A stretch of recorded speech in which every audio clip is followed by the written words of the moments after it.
जानकारी के अनुसार रतनपुरा गांव में ईंट भट्टे पर चित्रकूट यूपी के 8 लोगों से 4 माह से बंधुआ मजदूरी करवाई जा रही थी। इन्हें न तो पूरा पारिश्रमिक दिया जा रहा था और न ही इन्हें गांव जाने दिया जा रहा था। वे कभी गांव जाने की कहते तो भट्टा संचालक शराब पीकर और तलवार दिखाकर उन्हें धमकाते। पारिश्रमिक मांगने पर कभी 500 तो कभी 1000 रुपये पकड़ा दिए जाते, जिससे परिवार सहित यहाँ रह रहने इन मजदूरों को घर चलाने में परेशानी का सामना करना पड़ रहा था। इन मजदूरी के पढ़ाई लायक बच्चों को भी स्कूल नहीं जाने दिया जाता था। ऐसे में राज्य विधिक सेवा प्राधिकरण के निर्देश पर जिला विधिक सेवा प्राधिकरण की ओर से टीम का गठन कर पुलिस व प्रशासन के सहयोग से इन सभी मजदूरों को मुक्त करवाया गया और चित्रकूट के लिए रवाना किया गया। प्रशासन की ओर से इनके टिकट व खर्चे की व्यवस्था की गई। मुक्त कराए गए मजदूर राजेश ने बताया कि वह और अन्य मजदूर 4 महीने से रतनपुरा में एक ईंट भट्टे पर काम कर रहे थे। ईंट भट्टा संचालक ने उन्हें 18,000 रुपये तनख्वाह देने की बात कही थी, लेकिन उन्हें पारिश्रमिक नहीं दिया जा रहा था। पारिश्रमिक मांगने पर उनसे मारपीट की जाती थी। छोटी छोटी कोठरियों में उन्हें रखा जाता था, जिससे वह बमुश्किल रह पा रहे थे। 8/7/2022 को जिला विधिक सेवा प्राधिकरण भीलवाड़ा के सहयोग से पुलिस एवं प्रशासन ने विभिन्न बंधुआ मजदूरों और बाल श्रमिकों को ग्राम रतनपुरा पुलिस थाना करेड़ा से मुक्त करवाया है और इन मजदूरों से वहां पर बंधुआ मजदूरी करवाई जा रही थी। इनको पूरा पारिश्रमिक नहीं मिल रहा था, इनको अमानवीय परिस्थितियों में रखा गया था। ये गांव जाना चाहते थे, इनको गांव नहीं जाने दिया जा रहा था। हमारे पास माननीय राजस्थान राज्य विधिक सेवा प्राधिकरण से सूचना प्राप्त हुई थी, जिस पर हमने अपनी एक विशेष टीम का गठन किया। हमारे कार्यालय लिपिक विकास गायरी को इसमें शामिल किया और ये गुप्त रखते हुए हमने ये सारी कार्रवाई को अंजाम दिया है। और जब हमने इस संबंध में देखा तो तुरंत हमने इस पर कार्रवाई करने का प्लान बनाया और इनसे संपर्क किया। रमाशंकर और इनसे सभी से संपर्क कर हमने इनका स्थान चिन्हित किया। यद्यपि हमारे पास एग्जैक्ट सूचना नहीं आई थी कि भट्टा कहाँ पर है, तो हमने इनका पता लगाकर हमने एग्जैक्ट स्थान को चिन्हित किया। उसके बाद हमने एंटी ह्यूमन ट्रैफिकिंग और स्थानीय पुलिस प्रशासन से सहयोग लिया और उनको भी इस संबंध में कोई पूर्ण जानकारी नहीं देकर उनको सीधे उसी स्थान पर लेकर गए हैं। उसके बाद हमने जब वहाँ देखा कि इन मजदूरों के साथ अमानवीय व्यवहार हो रहा है, इनको गांव जाने नहीं दिया जा रहा है, ज़बरदस्ती इनसे वहाँ पर काम करवाया जा रहा है। इनके बच्चे छोटे छोटे बच्चे हैं जो स्कूल जाना चाहते थे, जिनका इन्होंने अपने चित्रकूट में एडमिशन भी करवाया हुआ है और उन बच्चों को भी स्कूल में नहीं जाने दिया जा रहा था। तब हमने पुलिस एवं प्रशासन को समस्त को कार्रवाई करने के निर्देशन दिए।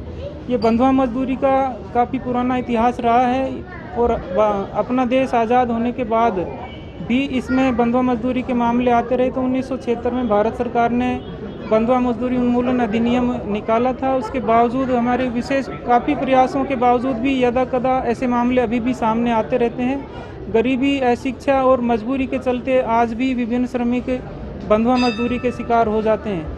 लेकिन अभी कल्याणकारी सरकार है, सभी इसके संबंध में जागरूक हैं और जिला विधिक सेवा प्राधिकरण भी इस संबंध में काम कर रहा है और पुलिस प्रशासन का पूरा इसमें सहयोग रहता है। अभी इन बंधुआ मजदूरों को मुक्त करके इनके गांव भेजा जा रहा है। इनको टिकट करवाई जाकर प्रशासन की ओर से सहायता भी उपलब्ध करवाई गई है, त्वरित कार्रवाई की गई है और आगे भविष्य में इस तरह का कोई बंधुआ मजदूरी का मामला सामने नहीं आए, इसके लिए आप सभी से भी मैं अपील करूंगा कि इस तरह के केसेस को हाईलाइट किया जाए, लोगों को जानकारी हो कि बंधुआ मजदूरी कितना गलत काम है, कितना इनके भविष्य पर भी, उनके बच्चों के भविष्य पर भी दुष्प्रभाव पड़ता है।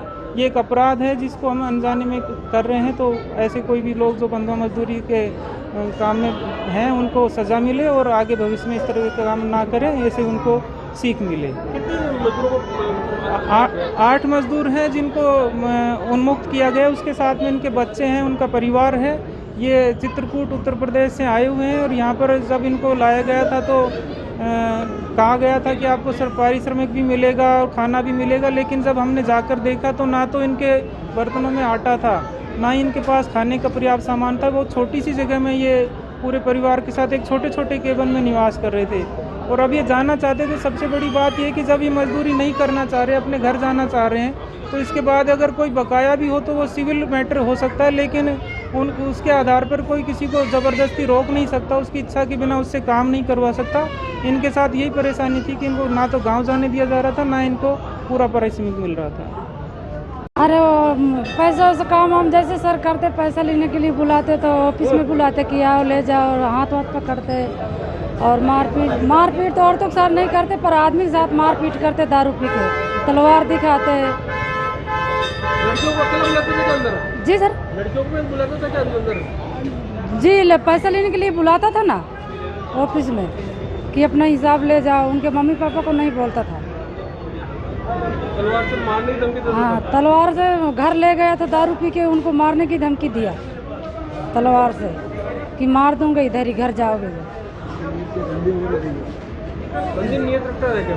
जी सर। क्या उन्होंने कभी कोई गंदी हरकतें करी आप लोगों के साथ? गंदी हरकतें तो नहीं करी, पर कह रहे थे कि जैसे तुम घर जाओगे लड़की को बुलाता था, छेड़ता था ऐसे।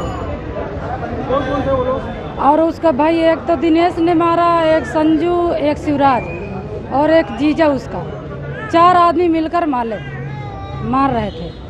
महिलाओं के साथ मारपीट करते थे? महिलाओं से नहीं की, आदमियों के साथ मारपीट की। हमको भी गाली गलौज कर रहे थे सर। पैसा नहीं दिया? जी नहीं, 1 रुपया ही नहीं दिया। खाने पीने को ना तो राशन देते थे, ना तो आटा देते थे। 500 कभी 1000 देते थे। इतने में क्या होता है? कितने दिनों से काम करते थे? जी सर, 4 साल हो गए। रहने वाले कहाँ के हो? यूपी के सर, चित्रकूट जिला।